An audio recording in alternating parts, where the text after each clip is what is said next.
ዜናዎቻችን እንደቀጠሉ ናቸው። አብራችሁን ቆዩ። ከአካባቢ አልፎ ሀገራዊ ለውጥና ብልጽግና እንዲረጋገጥ በልማታዊ ተግባራት ምሁራን ሙያዊ ኃላፊነታቸውን ሊወጡ እንደሚገባ ተገለጸ። ይህ የተገለጸው በደቡብ ኦሞ ዞን ማሌ ወረዳ የምሁራን መድረክ በተካሄደበት ወቅት ነው። በመድረኩ ከፌዴራል ጀምሮ በተዋረድ ባሉ መዋቅሮች የሚገኙ ከፍተኛ የመንግስት የስራ ኃላፊዎችና የብሔረሰቡ ተወላጆች ተገኝተዋል።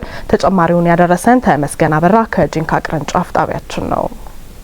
በማሌ ምሁራን መድረክ ላይ ወረዳው ከተቋቋመ 19 ዓመታት ጉዞ በማህበራዊ ኢኮኖሚያዊና ፖለቲካዊ መስኮች የተመዘገቡ ስኬቶችና ጉድለቶች ተለይተው በሰነድ መልክ የቀረበ ሲሆን በተመሳሳይ በአካባቢው ያሉ የተፈጥሮ ጸጋዎችን በመጠቀም በቱሪዝም መልክ በማልማት ወደ ሀብት መቀየር እንደሚያስፈልግም ተጨማሪ ሰነድ ቀርቦ ተሳታፊዎች ተወያይቶበታል። እኛ ምሁራን ለአካባቢው ለውጥ የድርሻችን ልንወጣ ይገባናል ሲሉም አስተያየታቸውን በመድረኩ የተሳተፉ አካላት ገልጸዋል።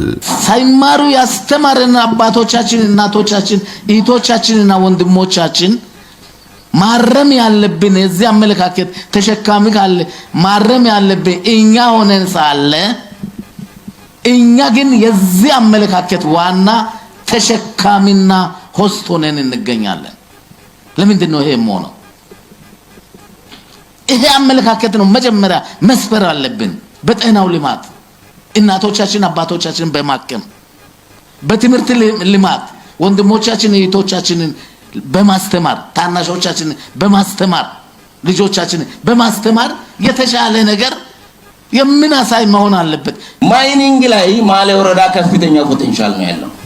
አሁናዊ የማይኒንግ ወይም የማይድን አጠቃቀም ጋር ተያይዞ የሚደረጉ ሩጫዎችን በትክክል ይገነዘባል። እሱን ፖቴንሻል ለማውጣት በሚደረገው ጥረት ላይ መንግስት የራሱ አሰራር አለው። እሱም ተከትሎ ትክክለኛ እንትን ውስጥ ገብቶ አካባቢውን ህዝብ ተጠቃሚ ለማድረግ የተቀመጠ ነገር አለ። እሱን እንትን ማድረግ ብዙ ጸጋዎች አሉ አልተጠቀምናቸው።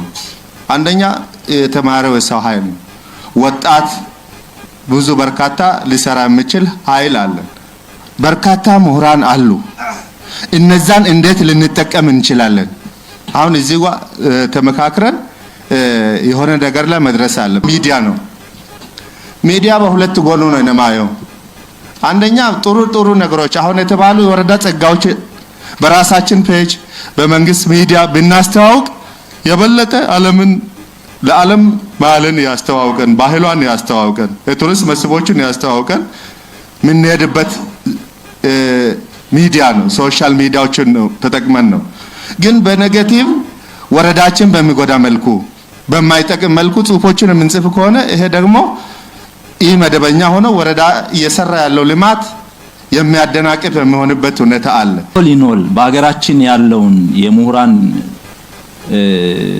ይሄ ሚዲያ ላይ ያለው ነገር ካየን እኛን እኮ ይዞን ያሉን የኛ አባቶች ያልተማሩ ሰዎች እኮ ነው እቺን ሀገር ይዞ ያለው እንጂ በሀገር ደረጃ ያለውን በክልል ደረጃ በቃ እነዚህን ነገሮችን ወስዶ ህዝቡ ጉዳት ለማድረስ ስላልወጣ እኛ በጣም እድለኞች ነን።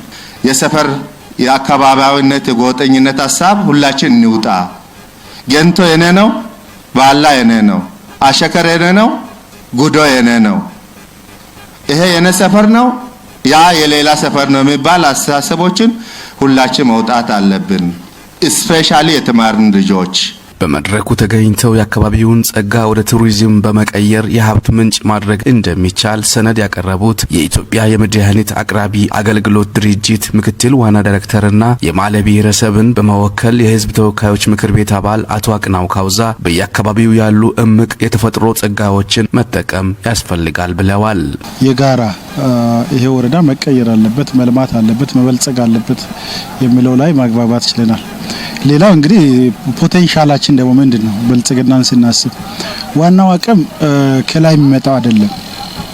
ዋናው አቅም የህዝባችን አቅም ነው።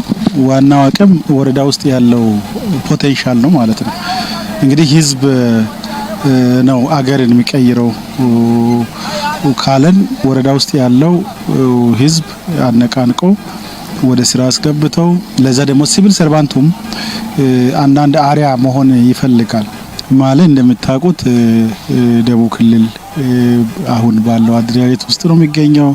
ደቡብ ኢትዮጵያ ደግሞ ብዙ ጸጋዎች አሉ። በተለይ ደግሞ ደቡብ ኦሞን ስታዩት በጣም የባህል ቱሪዝም ያለበት ነው። ከዛ ጋር ተያይዞ ማሌ ላይ በተለይ የውጭ ቱሪዝምን መሳብ ገና ብዙ ክፍተት ያለበት ነው።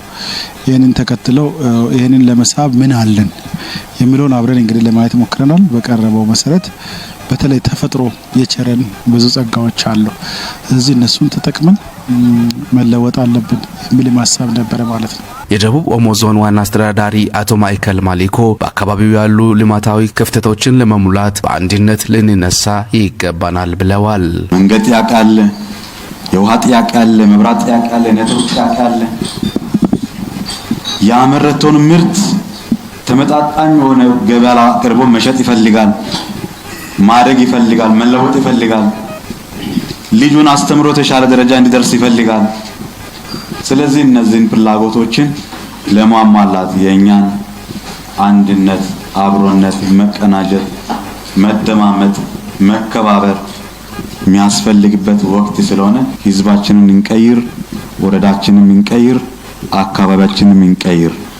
ተደማምጠን የምንሰራ ሰዎች ከሆነ ሳጠቃልል ከራሳችን አልፈን ለሌላ የምንበቃ ሰዎች ነን።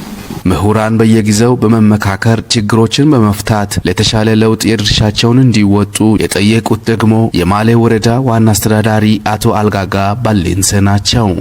እያንዳንዱን ችግር በየጊዜው የሚመጣው ለውጥ እየተመካከሩ እየተግባቡ ለማህበረሰቡ የበለጠ ውጤታማ እንዲሆን ማድረግ፣ ከሌሎች አካባቢዎች ጋር ተወዳዳሪ ማድረግ መስራት ይጠበቃል ማለት ነው። ይሄ የተማረው ኃይል ካልተግባባ፣ ስለ አካባቢ ጉዳይ ካልተመካከረ፣ በአካባቢ ጉዳይ ላይ አንድ አቋም ካልያዘ፣ የግል ጉዳዮችን እና የጋራ ጉዳዮችን ለይቶ ካልሰራ አካባቢ መቀየር እጅግ በጣም ፈታኝ ነው የሚሆነው ማለት ነው። ከዛ አኳያ የተማረው አካል በተለይ መግባባት፣ የጋራ ጉዳዮች ላይ የጋራ አጀንዳ ይዞ መመካከር፣ ያንን ወደ ተግባር ማስገባት ትልቅ ድርሻ ይኖራል ማለት ነው።